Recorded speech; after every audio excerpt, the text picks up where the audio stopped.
어느덧 벌써 3주째 우리가 영상으로 함께 이렇게 만나고 있다는 사실이 사실 굉장히 어색하고 어렵고 또 한켠에는 처음에는 굉장히 신났지만 이제 슬슬 불편함과 그리움이 쌓여가면서 그런 시간을 보내고 있는 것 같습니다. 그럼에도 불구하고 우리가 이 자리에 함께 하고 있다는 사실, 우리가 함께하는 자리가 공간의 자리를 넘어서 우리가 하나님께서 허락하시는 그 예배의 자리로 함께하고 있다는 사실을 우리가 기억하며 오늘도 이 예배를 통해서 우리의 마음을 하나님께 올려드리고 또한 우리의 삶 가운데 이미 일하고 계신 하나님을 발견하는 시간이 되기를 소망합니다. 그래서 각자의 자리에서 정갈하게 아직 화장 안 하셨으면 화장하시고, 아직 안 씻으셨으면 꼭 씻으시고, 그리고 잠 오시면 좀 더 정갈한 옷 입으시고 우리가 함께 하나님 앞에 구별된 시간을 가지면 좋겠습니다. 우리 사도신경으로 예배, 우리의 신앙을 고백하며 예배 시작하도록 하겠습니다. 사도신경으로 우리의 신앙을 고백합니다. 전능하사 천지를 만드신 하나님 아버지를 내가 믿사오며 그 외아들 우리 주 예수 그리스도를 믿사오니 이는 성령으로 잉태하사 동정녀 마리아에게 나시고 본디오 빌라도에게 고난을 받으사 십자가에 못 박혀 죽으시고 장사한 지 사흘 만에 죽은 자 가운데서 다시 살아나시며 하늘을 오르사 전능하신 하늘 우편에 앉아 계시다가 저희로서 산자와 죽은 자를 심판하러 오시리라. 성령을 믿사오며 거룩한 공예와 성도가 서로 교통하는 것과 죄를 사하여 주시는 것과 몸이 다시 사는 것과 영원히 사는 것을 믿사옵나이다. 아멘.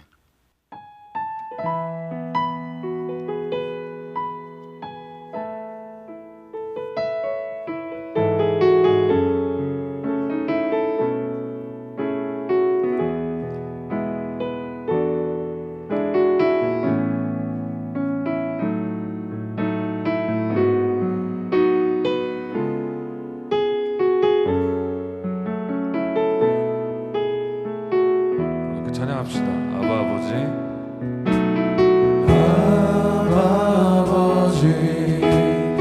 아바 아버지, 나를 안으시고 바라보시는 아바 아버지, 아바 아버지, 아바 아버지, 나를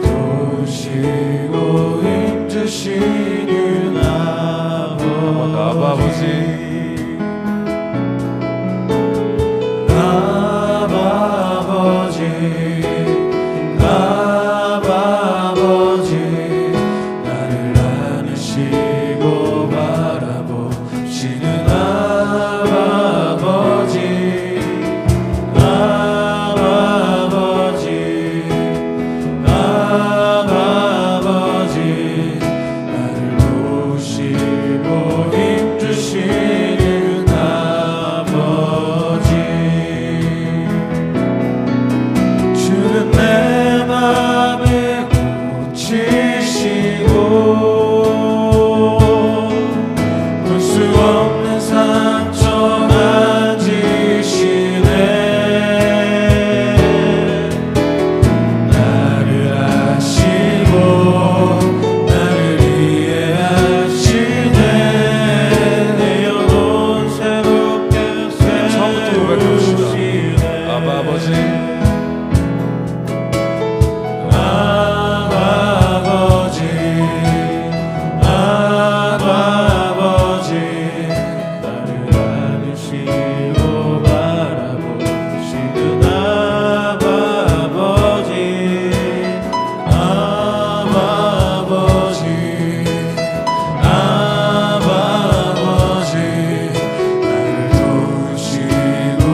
주를 경배하리 엎드려 절하며 고백해 주 나의 하나님 사랑스러운 주님 존귀한 예수님 아름답고 놀라우신 주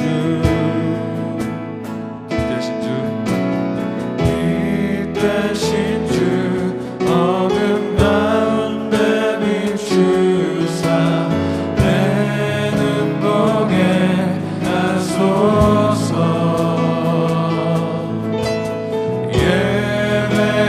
예배하는 선한 마음 주시고 산 소망이 되시네 난 주를 경배하리 엎드려 절하며 고백해 주 나의 하나님 사랑스러운 주님 존귀한 예수님 아름답고 놀라우신 우리 2절로 고백합시다. 만유의 만유의 높임을 받으소서 영광 중에 계신 주 겸손하게 이 땅에 임하신 주 높여 찬양하리라 우리 함께 고백합시다. 나 주를 경배하리 엎드려 절하며 고백해 주 나의 하나님 사랑스러운 주님 존귀한 예수님 아름답고 놀라우신 우리 한 번 더 고백합시다. 나 주를 경배하리 엎드려 절하며 고백해 주 나의 하나님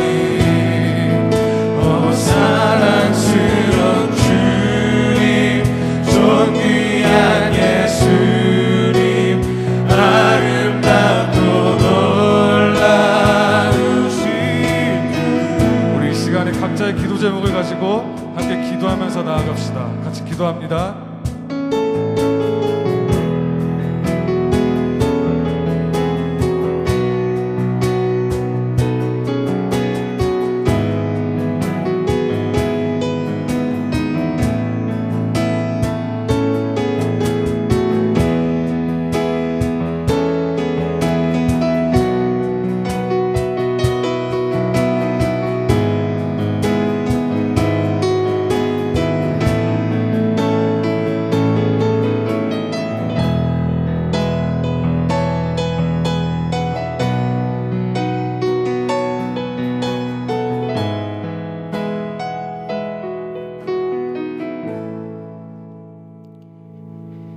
우리의 피난처 되시는 여호와 하나님, 코로나19의 장기화로 두려움과 불안, 혼란이 지속되는 이 환란 가운데서도 모든 상황을 다스리시는 의로우시고 선하신 주님을 온전히 찬양합니다. 이 땅의 죄악을 용서하시고 긍휼히 여기사 이 땅을 치유하여 주시옵소서. 고마우신 하나님, 어려운 이때 진정 하나님께서 우리에게 주시는 메시지를 알게 하시고 상한 심령과 통회하는 마음으로 진정한 예배자로 다시 서는 우리 되게 하여 주시옵소서. 지난 한 주간 저희 삶을 돌이켜봅니다. 세상의 가치를 따르며 불가능을 가능케 하실 하나님보다 현실의 상황과 여건을 바라보며 원망하고 불평하며 살았음을 고백하고 회개합니다. 주님, 일상생활이 어려운 이때 혼동하지 않고 맡겨진 일들에 최선을 다하고 각자의 자리에서 해야 할 일을 할 때 저희를 통해 하나님의 뜻을 이뤄가 주시옵소서. 이 시간 말씀을 전하실 전도사님께 지혜와 건강을 주셔서 사명 감당하는데 부족함이 없게 하여 주시옵소서. 이 모든 말씀 살아계신 예수님의 이름으로 기도드립니다. 아멘.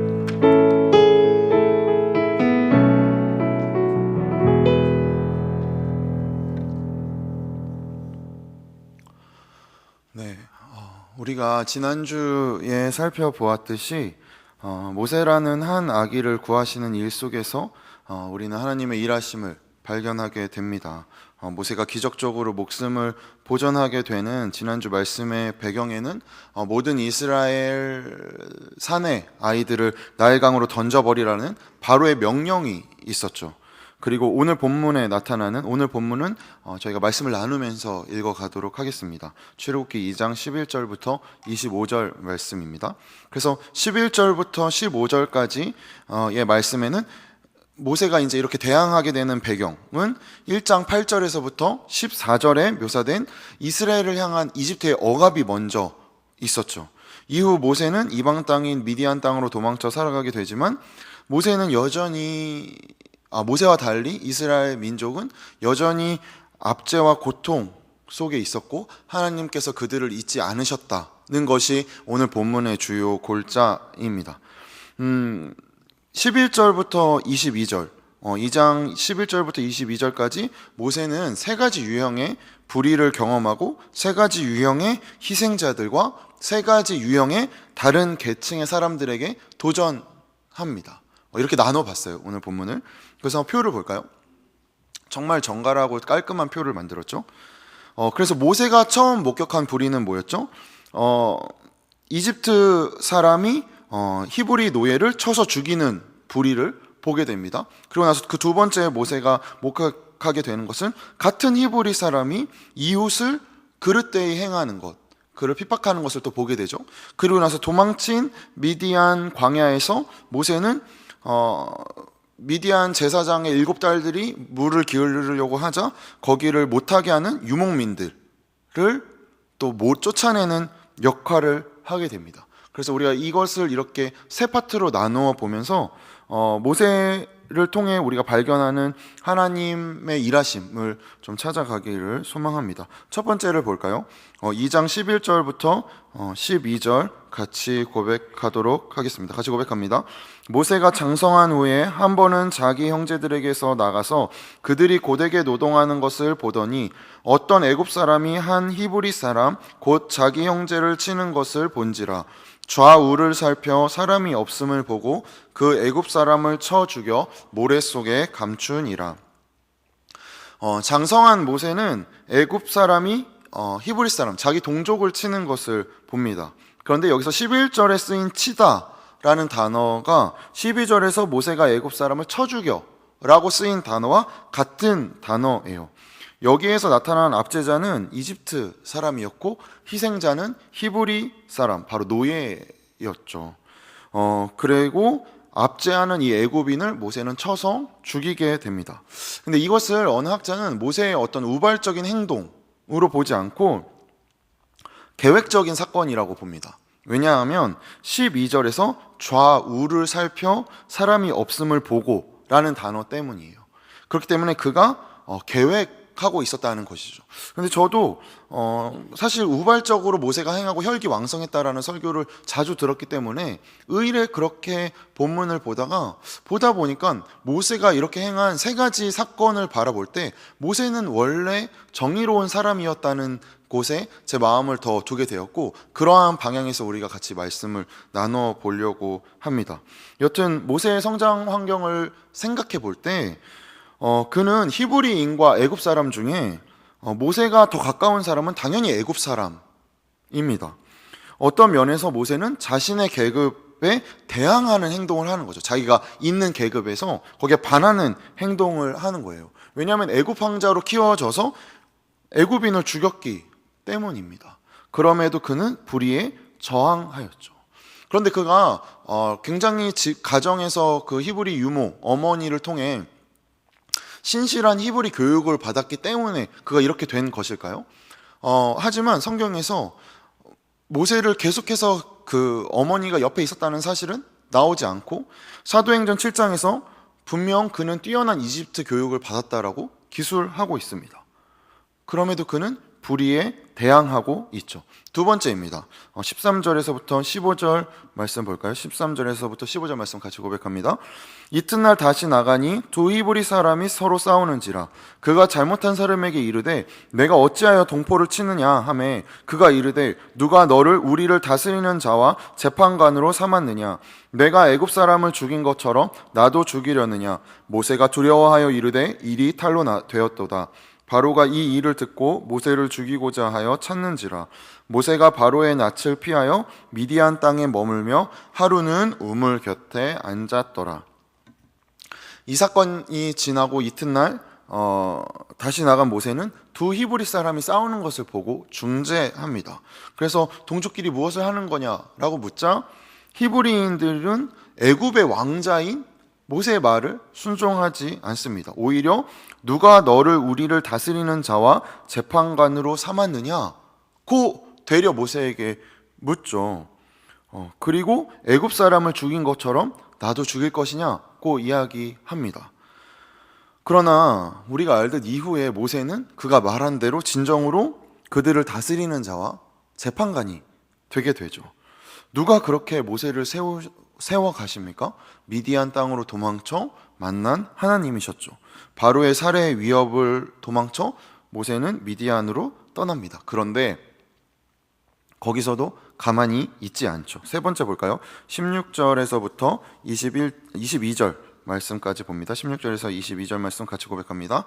미디안 제사장에게 7달이 있었더니 그들이 와서 물을 길어 구유에 채우고 그들의 아버지의 양떼에게 먹이려 하는데 목자들이 와서 그들을 쫓는지라 모세가 일어나 그들을 도와 그 양떼에게 먹이니라.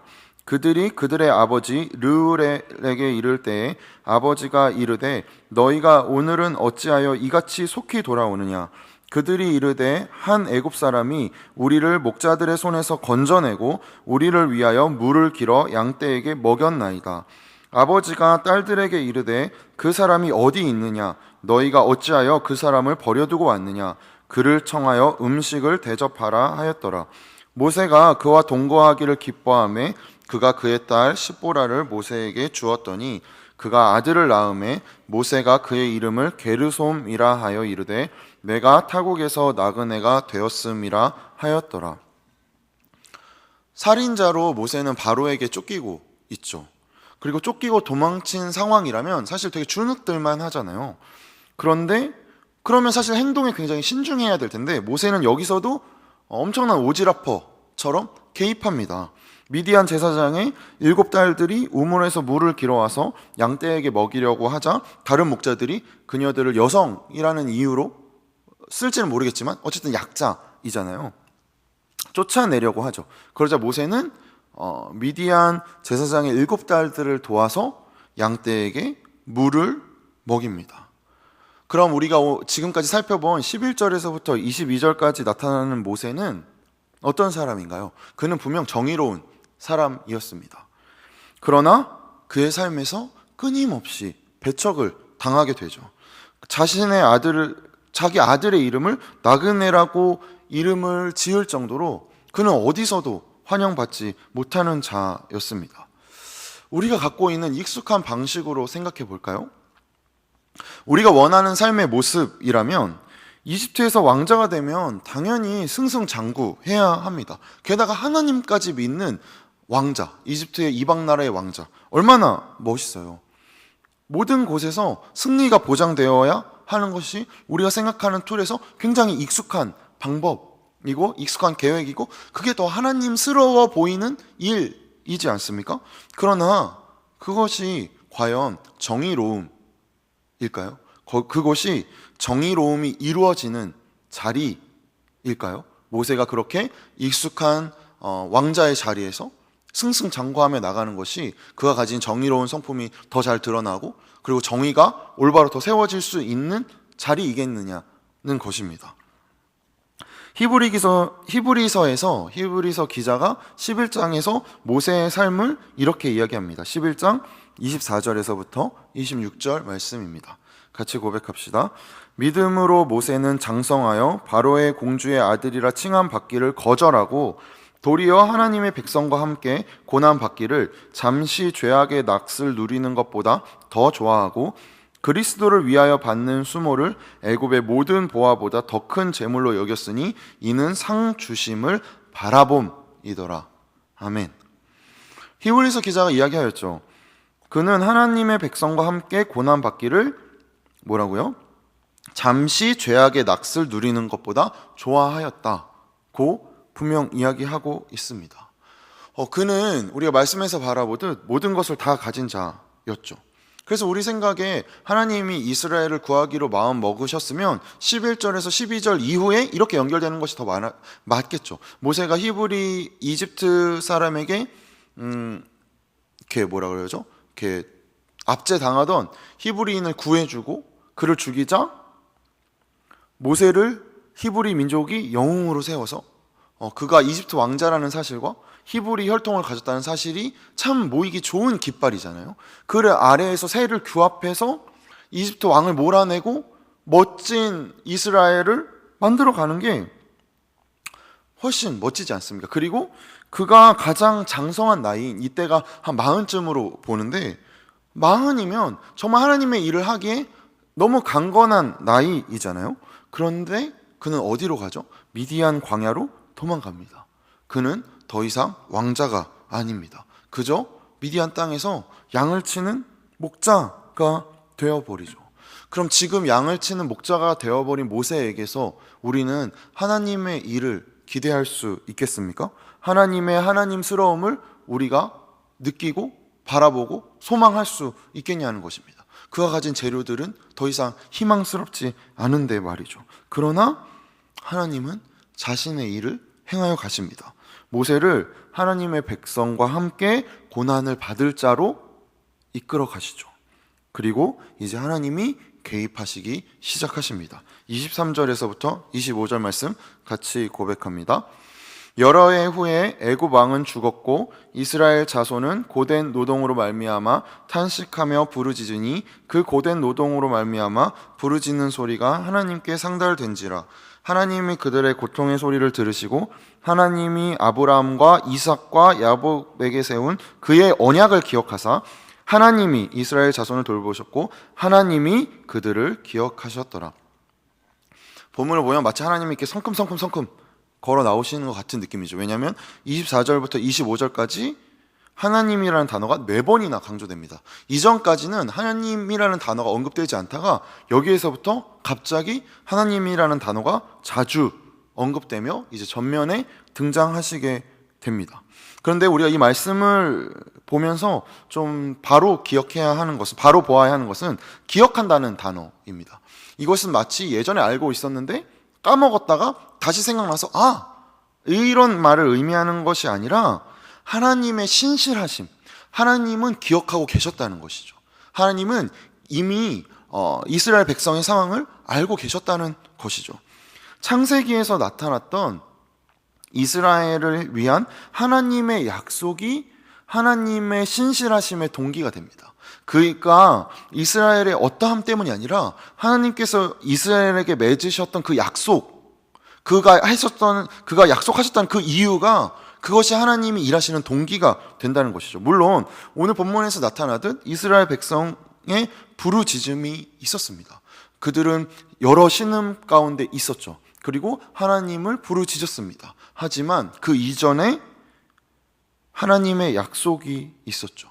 이스라엘이 뭔가를 열심히 해서 1,000번째 드리고 더 크게 소리 지르고 그래서 하나님이 못 들으시다가 너무 큰 소리에 놀라서 맞다, 이스라엘이 있었지. 그래서 자신의 일을 행하신 것이 아니었어요. 오늘 본문에서 나타나듯 이스라엘이 이스라엘 민족이 되기 전 하나님께서 부르셨던 그 한 사람 누구였습니까? 아브라함이죠. 아브라함과 하신 약속에서부터 출발되는 것이었다고 히브리 민족을 위한 무언가가 아니라 이 약속 때문이었다고 오늘 본문 24절에서 그의 언약을 기억하사라고 분명히 출애굽기 기자는 말하고 있습니다. 우리는 이후에 모세와 그리고 이집트 그리고 이스라엘 백성에게 무슨 일이 일어날지를 알고 있습니다. 하나님은 과감하게 이집트를 격파하시고 자신의 백성을 당신의 약속대로 끌어내시죠. 그리고 정의로운 한 남자 모세를 다뤄 가십니다. 그가 정의롭다는 이유로 당장 그를 쓰시지 않아요. 모세에게 광야의 시간을 허락하시죠. 그를 다듬어 가십니다. 그리고 여러 해를 지나 그에게 다가가십니다. 그리고 우리는 다음 주에 그 사건을 마주하게 되죠. 너무 기대되시지 않으셔요? 다음 주. 네, 여러분. 그런데 생각해 보세요. 모세는 왕자였습니다. 그리고 그는 꽤 정의로운 사람이었어요. 하지만 자신의 동족과 자신의 나라에 외면당합니다. 그리고 그 거절의 기억이 자신의 삶에 깊은 자욱으로 남아있죠. 그를 환영한 건 아무도 예상하지 못했던 미디안 광야에 향을 치던 한 부족이었습니다. 하나님은 우리가 원하고 필요해 보이는 것들을 다 가진 모세에게서 우리가 원하고 필요해 보이는 것들을 다 덜어내십니다. 그리고 그가 가진 색깔을 다뤄가시죠. 무엇이죠? 그가 가진 정의로움을 말입니다. 그 정의로움은 후에 어떻게 나타나게 되죠? 히브리 동족이 미리 말하였듯이 히브리 민족을 다스리고 재판하는 자로 쓰임받게 됩니다. 우리가 그리스도인이 될 때 마치 우리는 어떤 정형화된 틀에 갇혀야 된다고 쉬이 생각하는 것 같아요. 그래서 그리스도인다운 무엇이 있어야 하는 것이죠. 그런데 그 그리스도인다운 무엇이 있으려면 죄된 나는 뭔가 이렇게 포맷이 되고 내가 예수를 믿는 순간 이 죄된 나는 포맷이 되고 그리스도인이라는 프로세스가 새로 이제 깔려서 새 프로그래밍이 된 기계가 되는 것처럼 여기는 것 같아요. 그런데 그것은 그리스도인다움이 의미하는 바가 아닙니다. 모두 다 같이 천편일률적으로 하얀색이 되고 모두 다 같이 천편일률적으로 빨간색이 되고 이런 것이 그리스도인다움이 아니에요. 그리스도인다움의 출발점은 어디서부터 시작하는 것입니까? 나다움에서 출발해야 되는 것이죠. 내가 가진 성향, 내가 가진 생각, 내 삶에서 말입니다. 그런데 왜 우리는 도대체 나다움의 의미를 말씀에서 발견하기를 주저하는 것입니까? 두렵기 때문이죠. 모두 흰색이 돼야 될 것 같은데 나는 노란색이고 나는 파란색인데 내가 과연 흰색이 될 수 있을까? 그래서 내가 아무리 노력해도 도대체 흰색이 될 수 없으니까 힘들어하고 불편해하고 그리고 흰 무리 가운데 가는 게 주저되고 이것이 올바른 그리스도인의 모습이고 그리스도인 공동체의 모습일까요? 그럴 수 없죠. 우리가 모세의 삶을 통해 바라보지 않습니까? 모세를 바라보십시오. 하나님의 일하심이 있지 않습니까? 그가 희망적인 무엇을 가져서 그가 그렇게 동일한 무엇을 가져서 희망의 사람이 되는 것이 아니었습니다. 오히려 우리가 보기에 더 희망적인 요소들이 다 버려집니다. 그러나 그에게 희망이 있죠. 그게 무엇이죠? 하나님이 기억하신다는 것, 하나님이 행하신다는 것, 그리고 그는 단순히 하나님의 지팡이였다는 사실을 기억하십시오. 희망의 단어 뜻을 알고 계셔요? 네이버 국어사전 검색하지 마세요. 제가 알려드릴게요. 희망이 바랄 희자에 바랄 망자예요. 그러니까 바란다는 거죠. 우리가 바라는 것이라는 거예요. 그러면 바라보게 돼요. 우리는 무엇을 바라보고 있습니까? 우리가 삶 속에서 겪는 불의는 대체로 우리가 불의를 겪을 때 우리가 바라는 것이 이루어지지 않을 때입니다. 그러나 정작 중요한 것은 그러한 불의에 대항하는 우리의 태도인 것이죠. 우리가 불의라고 여기는 것에 우리가 대항하는 태도. 생각해보면 뭔가 정의라고 할 때 되게 거창하게 느껴지잖아요. 그런데 정의는 매우 거창한 무엇이 아닙니다. 내가 하나님의 형상이듯 그도 하나님의 형상임을 기억하는 것에서 출발하는 것이죠. 그래서 정의는 좀 더 친절해지는 것입니다. 좀 더 양보하는 것이죠. 그리고 불의에 대항하는 것입니다. 나의 욕심이 침해받을 때 강하게 반발하는 것이 불의에 대항하는 것이 결코 아닙니다. 하지만 우리는 나의 욕심이 탄로날 때, 내 밥그릇에 누가 손을 댈 때, 내 평가가 누군가에게 원하는 대로 평가되지 않을 때 마치 불의에 대항하듯 소리를 지르죠. 내가 인정받지 못하는 것 같고 내 생각이 그런 게 아닌데 뭔가 정곡을 찔릴 때 마치 불의에 대항하는 것처럼 오히려 성을 내게 됩니다. 그리고 그렇게 함으로써 우리는 정의를 행할 수 있는 기회를 놓치게 되죠. 그러나 기억하십시오. 내 욕심이 탄로날 때 우리는 정직해질 수 있는 기회를 가지게 됩니다. 내 밥그릇에 누군가 손을 댈 때 우리는 양보할 수 있는 기회를 가지게 됩니다. 나를 누군가 평가절하할 때 우리는 자신을 돌아볼 수 있는 기회를 가지게 됩니다. 그리고 이것이 곧 정의가 행해지는 자리인 것입니다. 그러니 기억하십시오. 하나님은 우리의 무엇을 보시고 행하시는 분이 아닙니다. 그는 자신의 약속대로 행하시는 분입니다. 그리고 그는 이스라엘 백성의 부르짖음 가운데 정의로운 한 사내를 하나님 앞에 세워서 그를 다뤄가시게 되죠. 그리고 하나님은 이 모세를 통해 자신의 약속을 지켜 행하십니다. 이집트 속에서 자신의 백성을 끄집어내시죠. 그리고 자신의 정의로움을 드러내십니다. 이것은 모세에게만 해당되는 일일까요? 우리 사회 곳곳에 모세와 같은 이들이 얼마나 많았습니까? 노동자들의 탄압을 위해 자신을 불태웠던 한 청년을 우리는 기억합니다. 지하철 선로에서 타인을 구하기 위해 기꺼이 목숨을 내어 던진 한 청년을 우리는 알고 있습니다. 대구 경북 지역에 스스로 자원하여 헌신하는 봉사자들과 의료인들을 우리는 지금도 보고 있습니다. 삶의 순간순간에 정직하게 반응하였던 이들을 우리는 알고 있습니다. 모세는 아주 특별한 누군가가 아닙니다. 모세가 아니었어도 하나님은 하나님의 일을 행하셨을 것입니다. 하나님의 조건에 모세가 필요한 것이 아니라 모세가 하나님의 조건에 참여하게 된 것뿐이라는 사실을 기억하십시오. 우리가 무엇을 해서 하나님의 조건에 필요해지는 사람이 되는 것이 아닙니다. 일상에서 그저 하나님을 따라가는 것뿐이죠.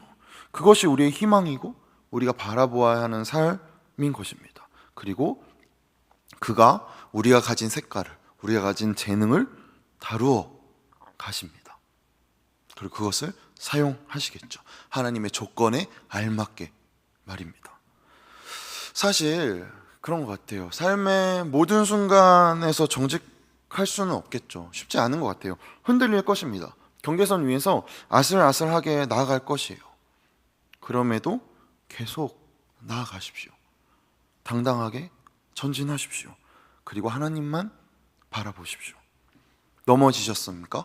괜찮습니다. 다시 일어나면 되니까요. 다시 하나님 바라보면 되지 않습니까? 지금 죄된 자리에 있다라고 여겨지십니까? 그러면 하나님 죄송합니다. 이제 잘하겠습니다. 하고 그 자리에서 훌훌 털어내시고 일어나셔서 다시는 그 자리를 탐내지 마시고 당당히 일어나셔서 하나님만 바라보시고 걸어가십시오. 하나님의 도구로 쓰임 받을 때 내 삶에서 어떠한 일이 일어나는지 한번 경험해 보시기를 소망합니다. 그러면 그 이후에 우리는 과연 이전과 같을 수 있겠습니까? 이전과 같은 삶을 과연 소망하고 희망하며 살아갈 수 있을까요? 그럴 수 없죠. 그럴 수 없습니다.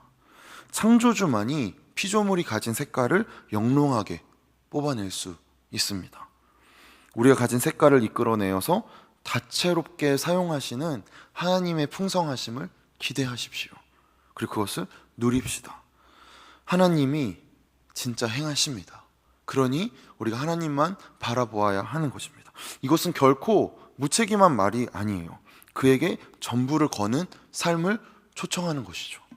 하나님이 자신의 일을 행하실 때 나는 그의 도구가 되고 그분의 일을 목격하는 증인이 되는 것을 기억하며 우리 또한 그렇게 살아가기를 소망합니다.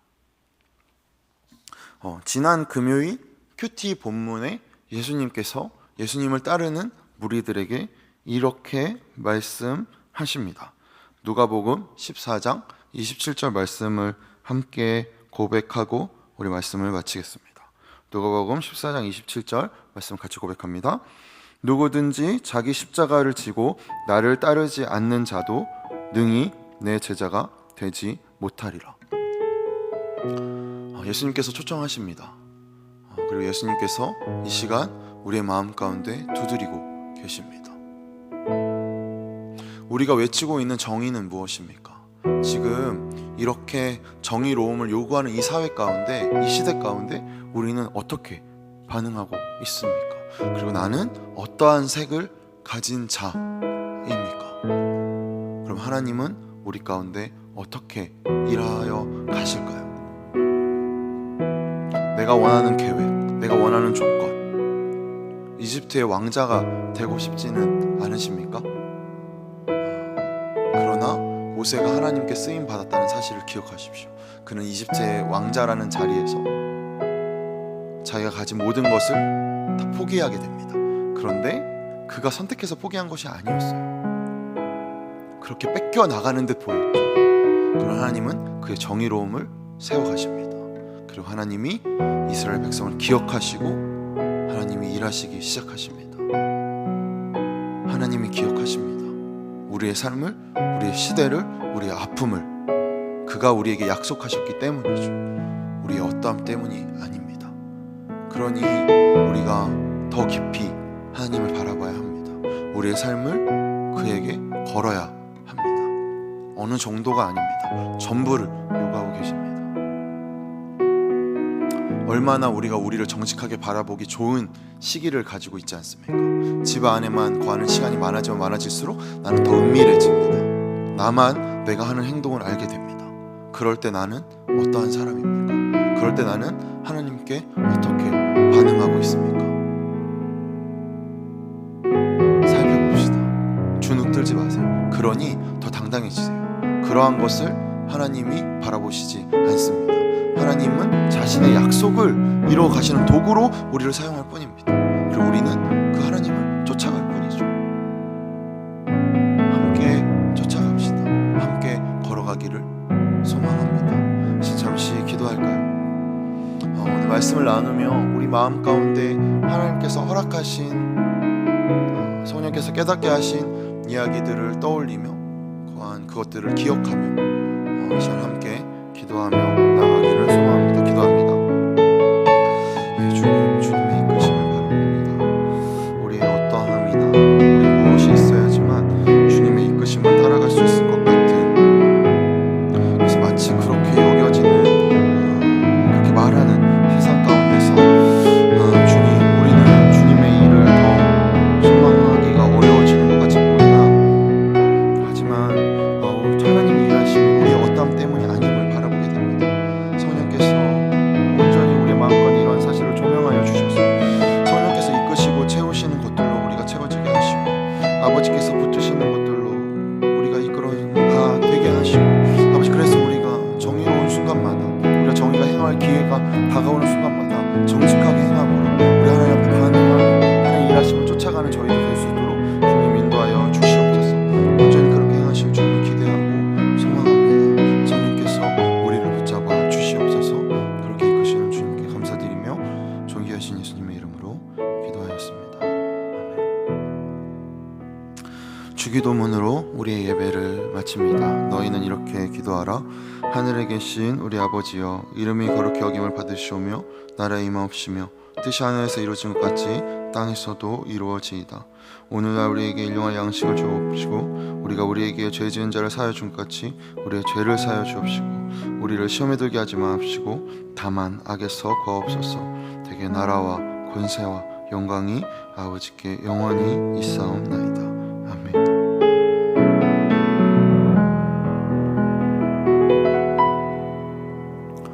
네, 오늘 예배를 드리시면서 하나님께서 주셨던 마음들을 같이 SNS에 이렇게 적어서 예배 드리고 있는 인증샷 같이 찍으셔서 함께 하나님이 주신 은혜를 좀 공유하고 누리며 서로에게 문안할 수 있으면 좋겠습니다. 네, 오늘 하루도 화이팅 하시고 다음 주까지 영상 예배를 드리게 됩니다. 그래서 그 이후에는 우리가 속히 함께 모여서 예배 드리면 좋겠네요. 같이 기도합시다.